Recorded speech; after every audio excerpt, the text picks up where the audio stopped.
బలంగా పనిచేస్తూ మరొక వైపు మీ సమస్యల పరిష్కారం కోసం కొట్లాడుతున్న హమాలి సీనన్నకు ఒకసారి గట్టిగా చప్పట్లతో అందరం కూడా అభినందనలు చెప్దాం.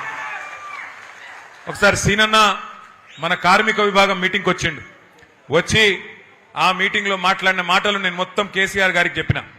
ఏం చెప్పిండంటే, అన్న నా బిడ్డకు పెళ్లి చేసినప్పుడు నేను అక్కడ మన భువనగిరి ఆలేరు ప్రాంతంలో గింతంతో జాగమ్మిన గుట్ట దగ్గర జాగమ్మితే ఆ రోజు గింత రేటు వచ్చింది.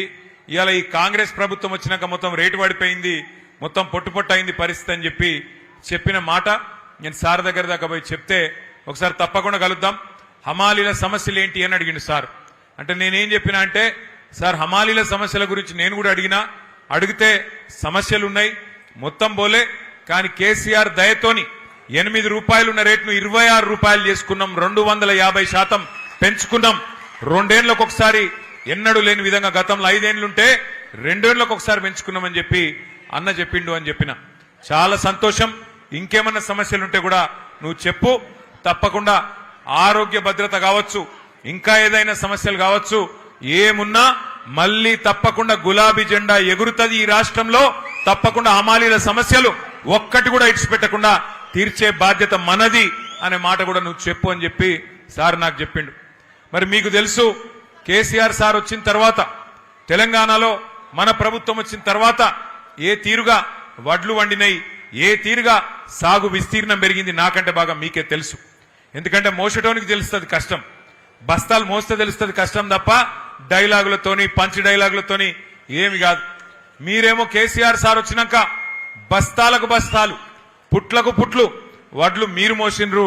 మరి రాష్ట్రంలో ప్రజలకు బువ్వ పెట్టే విధంగా, దేశంలో ప్రజలకు బువ్వ పెట్టే విధంగా అటు రైతన్న కష్టపడితే మరి మోసి మోసి మోసి మీ ఈపులో కాయలు కాసిన పరిస్థితి.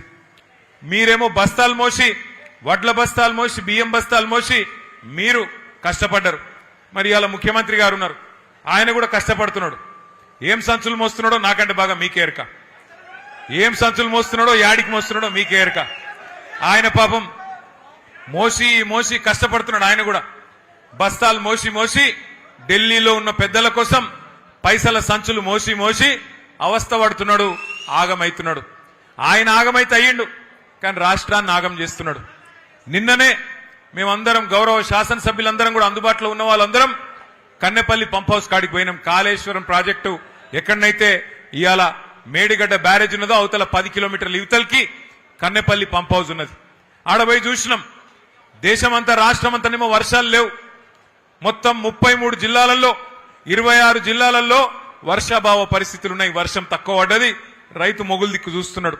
కానీ అక్కడ పోతే 1,00,000 క్యూసెక్కుల నీళ్లు కిందికి పోతున్నాయి.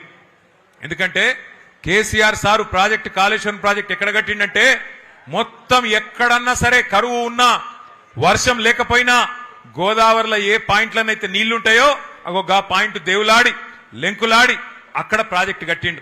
నిన్న అక్కడ పోయి చూస్తే 1,00,000 క్యూసెక్కుల నీళ్లు కిందికి సముద్రంలకు ఉత్తగానే పోతా ఉన్నాయి. అందుకే నిన్న పోయి అక్కడ విజ్ఞప్తి చేసినాం రాష్ట్ర ప్రభుత్వానికి, అయ్యా ముఖ్యమంత్రి గారు, నీకు మా మీద కోపం ఉంటే కేసులు పెట్టుకో, నీకు మా మీద కోపం ఉంటే ఏమన్నా చేసుకో, కానీ మా మీద కోపం రైతుల మీద తీయకు. ఇగో పంపు దగ్గర, కన్నెపల్లి పంపు దగ్గర 1,00,000 క్యూసెక్కులు కిందికి పోతున్నాయి.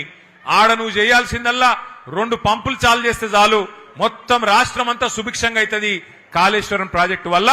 దయచేసి ఆ పని చెయ్యు అంటే